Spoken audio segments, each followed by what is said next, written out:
Assalamualaikum warahmatullahi wabarakatuh. Nama saya Santi Sriwahyunita, NPM 1911070194 dari kelas D semester 4 dengan dosen pengampu Dr. Sofia Mas Ayu MA pada mata kuliah Statistik Pendidikan. Di sini saya akan menjelaskan ulang hasil dari resuman saya dari beberapa materi yang telah dibahas pada perkuliahan 1 semester ini. Materi yang pertama yaitu penelitian dan statistik. Pengertian penelitian. Penelitian merupakan cara ilmiah untuk mendapatkan data dengan tujuan dan kegunaan tertentu. 4 hal yang perlu dipahami lebih lanjut yaitu cara ilmiah, data, tujuan, dan kegunaan. Tujuan penelitian secara umum bersifat penemuan, pembuktian, dan pengembangan. Pengertian statistik. Statistik diartikan sebagai alat pengolah data angka, sedangkan statistik pendidikan adalah ilmu pengetahuan yang mempelajari tentang prinsip, metode, dan prosedur yang perlu digunakan dalam rangka penyajian, penganalisisan bahan keterangan berwujud angka. Macam-macam statistik. A. Statistik deskriptif, B. Statistik inferensial, C. Statistik parametris, D. Statistik non-parametrik. Materi yang kedua yaitu tentang distribusi frekuensi. Pengelompokan data menjadi tabulasi data dengan memakai kelas-kelas data dan dikaitkan dengan masing-masing frekuensinya.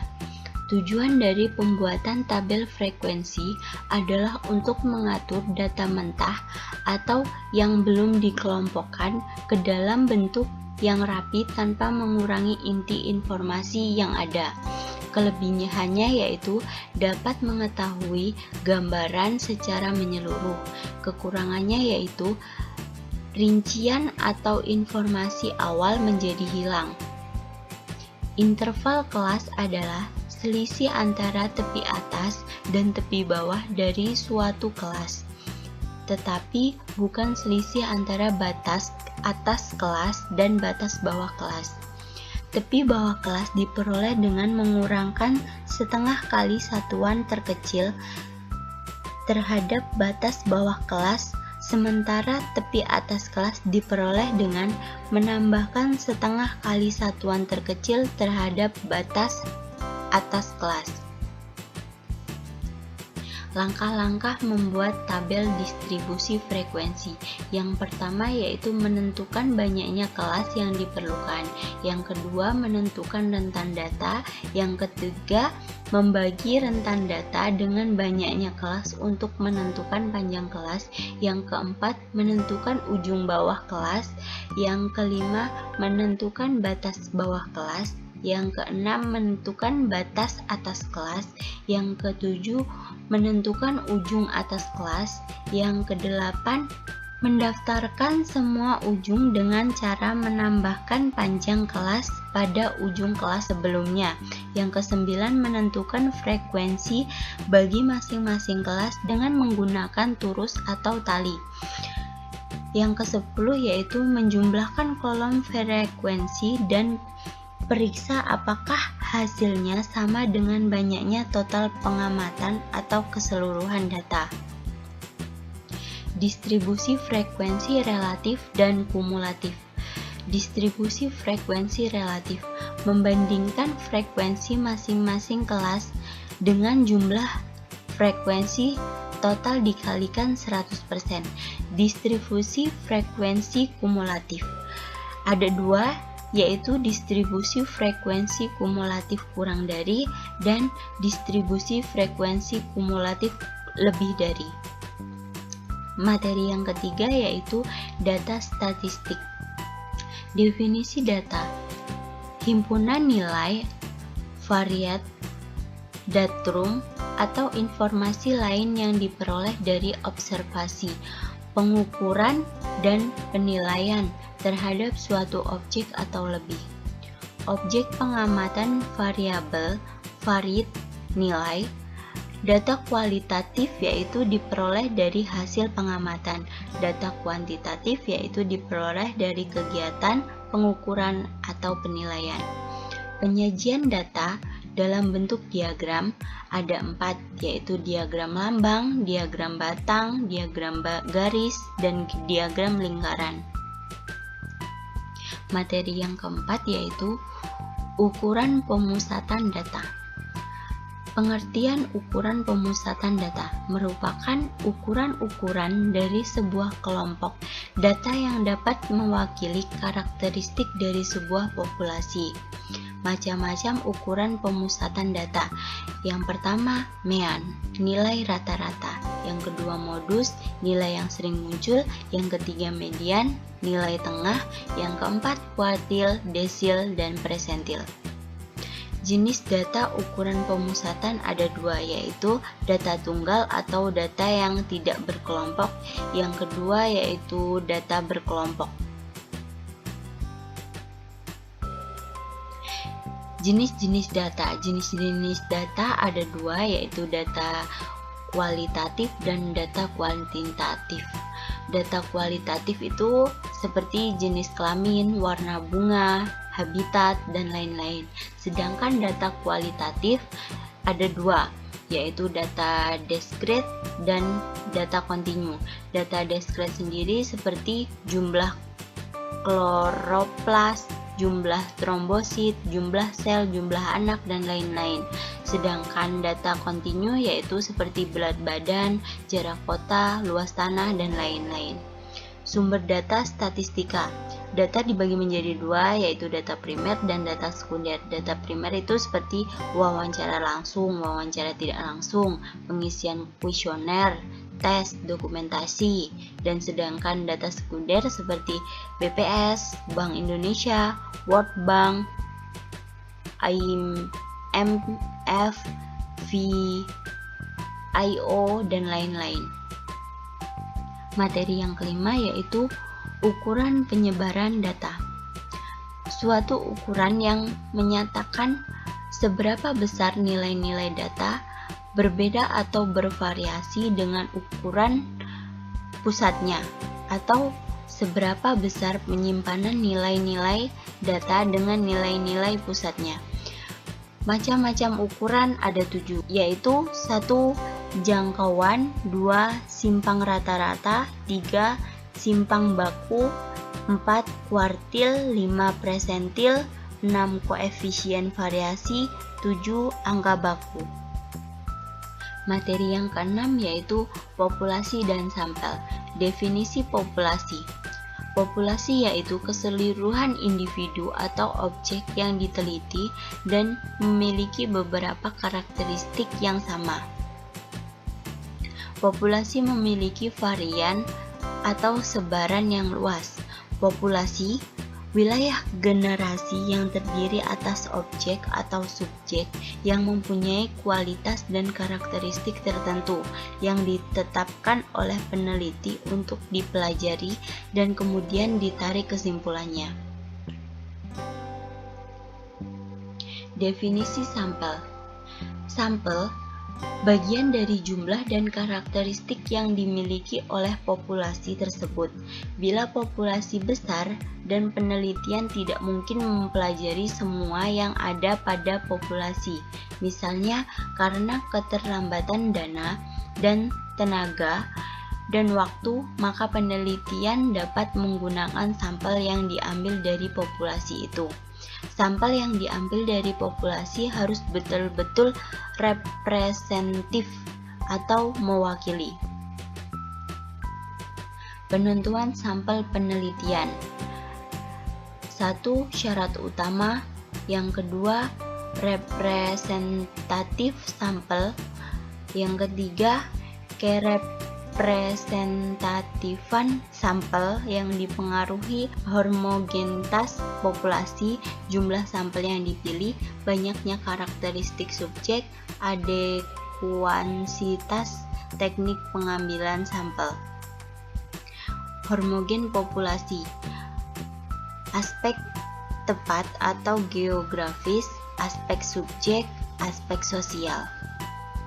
Penentuan jumlah sampel, yaitu banyaknya kelompok sampel yang dibutuhkan dalam suatu penelitian.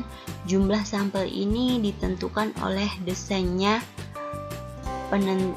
penelitiannya. Karakteristik subjek penelitian.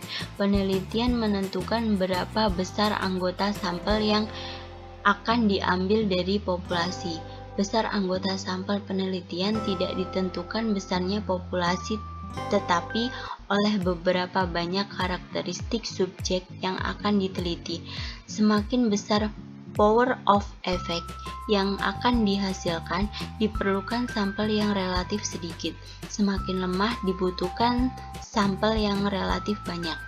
Teknik pengambilan sampel ada dua, yaitu probability sampling dan non-probability sampling. Teknik sampling menentukan ukuran sampel.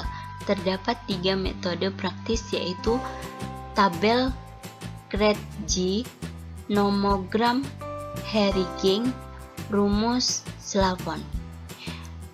Berikut merupakan rumus dari Slavon. Materi yang ketujuh yaitu hipotesis. Pengertian hipotesis. Hipotesis adalah pernyataan tentatif yang merupakan dugaan mengenai apa saja dan sedang kita amati dan usaha untuk mengamatinya. Proses pembuatan hipotesis dapat diturunkan dari teori yang berkaitan dengan masalah yang akan kita teliti. Jadi diperlukan teori untuk dapat membuat hipotesis. Fungsi hipotesis. Hipotesis merupakan kebenaran sementara yang perlu diuji kebenarannya. Oleh karena itu, hipotesis dibentuk untuk menentukan kemungkinan atau untuk menguji kebenaran suatu teori. Jika hipotesis sudah diuji dan dibuktikan kebenarannya, maka hipotesis tersebut menjadi suatu teori. Jadi, sebuah hipotesis diturunkan dari suatu teori yang sudah ada. Kemudian diuji kebenarannya dan pada akhirnya memunculkan teori baru. Jenis-jenis hipotesis menurut tingkat abstraknya. Yang satu, hipotesis yang menyatakan adanya kesamaan-kesamaan dalam dunia empiris. 2. Hipotesis yang berkenaan dengan model ideal. 3. Hipotesis yang digunakan untuk mencari hubungan antar variabel. Jenis-jenis hipotesis menurut bentuknya. Hipotesis penelitian kerja, hipotesis operasional, dan hipotesis statistik. Cara merumuskan hipotesis ialah dengan tahapan sebagai berikut, yaitu hipotesis penelitian, hipotesis operasional, hipotesis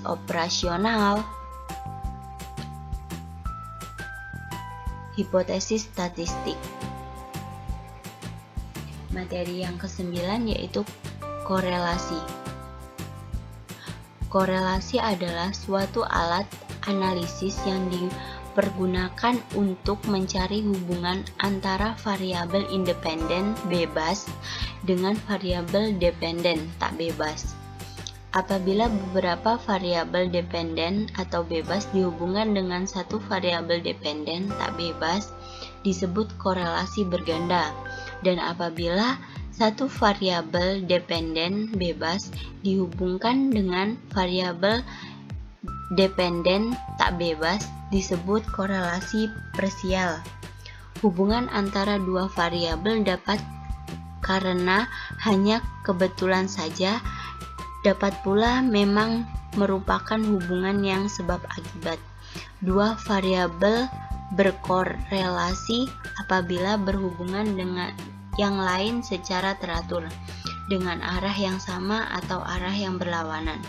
Dalam analisis korelasi, di samping mengukur kesesuaian garis regresi terhadap data sampel atau disebut koefisien determinasi atau koefisien penentu. Juga mengukur keeratan hubungan antara variabel atau disebut koefisien korelasi. Materi yang ke-10 yaitu analisis regresi. Regresi linear sering digunakan untuk melihat nilai prediksi atau perkiraan yang akan datang. Apabila X dan Y mempunyai hubungan, maka X yang sudah diketahui dapat digunakan memperkirakan Y. Perkiraan mengenai terjadinya suatu kejadian nilai variabel untuk waktu yang akan datang, seperti prediksi produksi 3 tahun yang akan datang, prediksi harga bulan depan, ramalan jumlah penduduk 10 tahun mendatang, ramalan hasil penjualan tahun depan.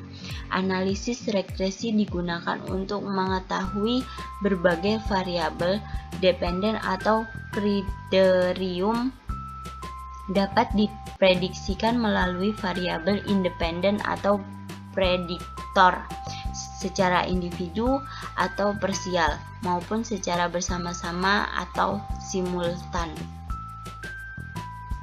Materi yang ke-10 yaitu uji validitas dan uji reabilitas. Uji validitas. Uji validitas instrumen. Pada setiap instrumen baik tes maupun non-tes, terdapat butir-butir item, pertanyaan atau pernyataan. Untuk menguji validitas butir-butir instrumen lebih lanjut, maka setelah dikonsultasikan dengan ahli selanjutnya, diuji cobakan dan dianalisis dengan analisis item atau uji beda. Pengujian validitas tiap butir digunakan analisis item, mengkoordinasi skor tiap butir dengan skor total yang merupakan jumlah tiap skor butir. Macam-macam validitas. Ada 2 yaitu validitas logis dan validitas empiris. Secara keseluruhan kita mengenal ada 4 validitas. 1 validitas isi, 2 validitas kontrak, 3 validitas ada sekarang, 4 validitas prediktif. Uji reabilitas. Suatu kuesioner disebut reabil atau handle jika jawaban-jawabannya seseorang konsisten. Contoh pertanyaan, apakah gaji upah yang diterima memuaskan? Jawabannya memuaskan. Apakah yang krusial untuk diatasi? Jawab, kenaikan upah ini menunjukkan ketidakkonsistenan pertanyaan dalam mengungkap sikap atau pendapat responden. Reabilitas dapat diukur dengan jalan mengulang pertanyaan yang mirip pada nomor-nomor berikutnya, atau dengan jalan melihat konsistensinya diukur dengan korelasi dengan pernyataan lain. Demikian tadi penjelasan tentang saya, semoga bermanfaat. Saya akhiri, wassalamualaikum warahmatullahi wabarakatuh.